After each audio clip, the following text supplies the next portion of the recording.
تلوار کے اوپر چڑھا دیکھا تو ہتھیار پھینک کر اپنے آپ کو ملکہ کے وفادار فوجیوں کے حوالے کر دیا۔ عنبر نے ناگ کو شاباش دی کہ اس نے سپہ سالار کو قتل بھی کر دیا اور ملکہ کی جان بھی بچا لی۔ اگر تم بھی میرے ساتھ باہر آ جاتے تو پانسا پلٹ گیا ہوتا اور ملکہ کی جان خطرے میں تھی۔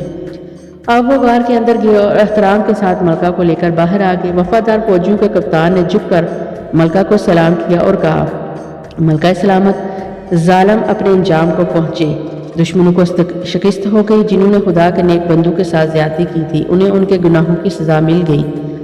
آپ ہمارے ساتھ شاہی محل تشریف لے چلیے، شاہی تخت اور آپ کی وفادار رعایا آپ کی آمد کا انتظار کر رہے ہیں۔ سپاہیوں نے ملکہ زندہ باد کے نعرے لگا کر ملکہ کا خیر مقدم کیا اور انہیں اپنے ساتھ لے کر شاہی محل کی طرف روانہ ہو گئے۔ عنبر اور ناگ ملکہ کے آس پاس تھے۔ رستے میں ہی رعایا کو معلوم ہو گیا کہ ان کی ملکہ وفادار فوجیوں کے ساتھ محل کی طرف آ رہی ہے اور سپہ سالار قتل کر دیا گیا ہے۔ لوگ ملکہ کے استقبال کے لیے محل کی طرف دوڑ پڑے۔ محل اور قلعے میں جب سپہ سالار کی شکست کی خبر پہنچی تو وفادار فوجیوں نے سپہ سالار کی بچی کچی فوج کو قتل کرنا شروع کر دیا اور پھر سارے قلعے پر قبضہ کر لیا۔ دوسرے دن ملکہ کو صدوم کے تخت پر شاہانہ انداز میں تاج پوشی کے بعد بٹھا دیا گیا۔ ملکہ نے عنبر اور ناگ کو اپنے خاص وزیروں کا درجہ دیا اور خواہش ظاہر کی کہ وہ اپنی باقی زندگی ملکہ ہی کے شاہی محل میں رہ کر بسر کریں۔ عنبر نے کہا، ملکہ سلامت، میری ساری زندگی کہاں بسر ہوگی یہ مجھے بھی علم نہیں، بہرحال میں اور میرا دوست جتنی دیر تک آپ کے پاس رہیں گے آپ کے وفادار اور ہمدرد بن کر رہیں گے، اور جس روز یہاں سے جانا ہوگا ہم چلے جائیں گے۔ عنبر نے ملکہ کی مدد سے دریائے اردن کے کنارے والی یوحنا نبی کی عبادت گاہ کو نئے سرے سے بنوایا دیا۔ وہاں وہ صبح شام خود بھی جا کر خداوند کی عبادت کرتے۔ ایک روز وہ اور ناگ خدا کی عبادت کر رہے تھے کہ ایک راہب سے ملاقات ہوگی۔ اس نے عنبر کو بتایا کہ وہ کیل کے قصبے سے آ رہا ہے، وہاں بیت الحم کے شہر میں خدا کے ایک نبی کا ظہور ہوا ہے۔ یہ نبی وہ ہے جس کے بارے میں یوحنا نبی نے بشارت دی تھی کہ وہ خدا کا نبی ہوگا اور لوگوں کے دکھوں کے لیے دکھ اور لوگوں کی تکلیفوں کے لیے خود تکلیفیں اٹھائے گا۔ عنبر نے راہب سے پوچھا، کیا تم نے اس نبی کو دیکھا ہے؟ راہب نے کہا، ہاں، میں اس نبی کے پاؤں چوم کر آ رہا ہوں۔ لوگ اسے یسوع مسیح کہتے ہیں اور وہ اپنے آپ کو دکھیوں اور غم کے ماروں کا نجات دہندہ کہتا ہے۔ عنبر کا چہرہ مسرت سے سرخ ہو گیا۔ اس نے عبادت گاہ سے باہر نکل کر ناگ سے کہا، دوست، یہاں سے کوچ کرنے کا وقت آ گیا ہے۔ اب یہاں سے ہمارا دانہ پانی ختم ہو گیا ہے، ہمیں ایک اور روشنی، ایک اور نیکی کی آواز اپنی طرف بلا رہی ہے۔ ناگ نے کہا، کیا ہم یسوع مسیح سے ملنے جا رہے ہیں؟ عنبر نے آسمان کی طرف دیکھ کر کہا، ان سے ملنے نہیں دوست، اس عظیم ہستی کے قدموں کی خاک چومنے جا رہے ہیں۔ ضرور عنبر، ہمیں ضرور چلنا چاہیے، شاید اس عظیم شان ہستی کو دیکھ کر ہماری بھی نجات ہو جائے۔ آؤ میرے ساتھ۔ کیا ہم اسی طرح چل پڑیں گے؟ کیا مطلب؟ میرا مطلب ہے کہ بغیر کسی سامان کے یوں ہی ان دو کپڑوں میں کوچ کر جائیں۔ عنبر نے کہا، دوست، ہمارا سامان اور ہماری زندگیوں کا سارا مال و متاع اسی عظیم ہستی کے قدموں میں پڑا ہے۔ آؤ میرے ساتھ۔ کیا ہم ملکہ سے ملے بغیر ہی چلے جائیں گے؟ ہم بادشاہوں کے بادشاہ سے ملنے جا رہے ہیں دوست، وقت ضائع مت کرو۔ عبادت گاہ سے نکل کر دونوں دوست دریائے اردن کے کنارے کنارے قصبے گیل کے شہر بیت الحم کی طرف چل پڑے۔ صدوم سے وہ صبح کے وقت چلے تھے۔ انہیں دریا کے کنارے چلتے چلتے شام ہو گئی۔ وہ تھک گئے تھے۔ انہوں نے کچھ فاصلے پر آگ جلتی دیکھی اور اس طرف آگے وہاں ایک چھوٹا سا خیمہ لگا ہوا تھا جس کے باہر آگ کے گرد کچھ لوگ بیٹھے قہوہ پی رہے تھے۔ عنبر اور ناگ ان سے اجازت لے کر بیٹھ کے انہیں قہوہ پیش کیا گیا۔ رات ہوتے ہی وہ لوگ خیمہ اکھیڑ کر گدھوں پر سوار ہو کر سفر پر روانہ ہو گئے۔ عنبر اور ناگ بہت تھکے ہوئے تھے اور ان میں اتنی ہمت نہیں تھی کہ آگے پیدل سفر کر سکے۔ ناگ نے کہا، میرا خیال ہے ہمیں اسی جگہ دریا کنارے لیٹ کر رات بسر کرنی چاہیے کیونکہ یہاں دور دور تک کوئی بستی وغیرہ دکھائی نہیں دے رہی۔ عنبر کہنے لگا، ہمارے لیے کسی بستی کا ہونا یا نہ ہونا ایک برابر ہے ناگ، ہم اسی طرح صحرا میں رات بسر کریں گے۔ انہوں نے اپنے سروں پر سے چادریں اتار کر ریت پر بچھا لی اور لیٹ کر باتیں کرنے لگے۔ ناگ کے ذہن میں بار بار یہی ایک خیال آ رہا تھا کہ وہ جس ملک میں جا رہے ہیں وہاں کے لوگ اجنبی لوگ کیسے ہوں گے، ان کے ساتھ وہ کیسا سلوک کریں گے۔ جس عظیم ہستی کو دیکھنے کی تمنا لے کر وہ جا رہے ہیں، کیا وہ انہیں مل سکیں گے؟ ناگ ایک سانپ کے روپ میں 200 برس تک زندہ رہنے کے بعد انسانی شکل میں آیا تھا۔ اس کی یہ شکل بھی عارضی تھی، مگر وہ زندگی میں اب دوبارہ سانپ بننا نہیں چاہتا تھا۔ اس کی خواہش تھی کہ اب وہ باقی ساری عمر انسان کے روپ میں ہی بسر کر دے، مگر اس کے لیے ضروری تھا کہ وہ ایک نیک اور پرامن زندگی بسر کرے، کسی کو تکلیف نہ پہنچائے، جھوٹ نہ بولے۔ لیکن ہوتا یہ تھا کہ ہر بار وہ کسی نہ کسی ایسی جنگ میں الجھ جاتا کہ اس سے کچھ لوگ ہلاک ہو جاتے۔ وہ اس قسم کے خیالوں میں گم تھا۔ عنبر سو گیا تھا کہ اچانک ناگ کو کسی شیر کی خوفناک داڑ سنائی دی۔ داڑ اتنی خوفناک تھی کہ عنبر کی بھی آنکھ کھل گئی۔ دونوں نے چونک کر ایک دوسرے کی طرف دیکھا۔ عنبر نے کہا، تم نے آواز سنی؟ ہاں، شیر کی داڑ تھی، کوئی صحرائی شیر ہے۔ دونوں دوست ریت پر لیٹے لیٹے صحرا میں غور سے دیکھنے لگے۔ رات اندھیری تھی، ستاروں کی ہلکی ہلکی روشنی میں انہوں نے ذرا دور ایک بہت بڑے شیر کو کسی لاش پر جھکے ہوئے دیکھا۔ ناگ نے عنبر کے کان میں کہا، مجھے کسی انسان کی لاش معلوم ہوتی ہے۔ آدھی رات کو صحرا میں لاش کس کی تھی؟ کیا شیر اس لاش کو کھا رہا تھا؟ عنبر اور ناگ کن حالات میں عظیم ہستی سے ملے؟ وہ عظیم ہستی کون تھی؟ یہ سب کچھ اسی سلسلے کی 15ویں قسط میں آپ تک پہنچ جائے گی۔ پیارے لسنرز، آپ کو قید فرار کہانی کیسی لگی؟ اپنی رائے کا اظہار کمنٹ باکس میں ضرور کریے گا، کیونکہ آپ کی رائے میرے لیے بہت قیمتی ہے۔ پلیز مجھے سپورٹ کریے گا اور اپنی دعاؤں میں یاد رکھیے گا۔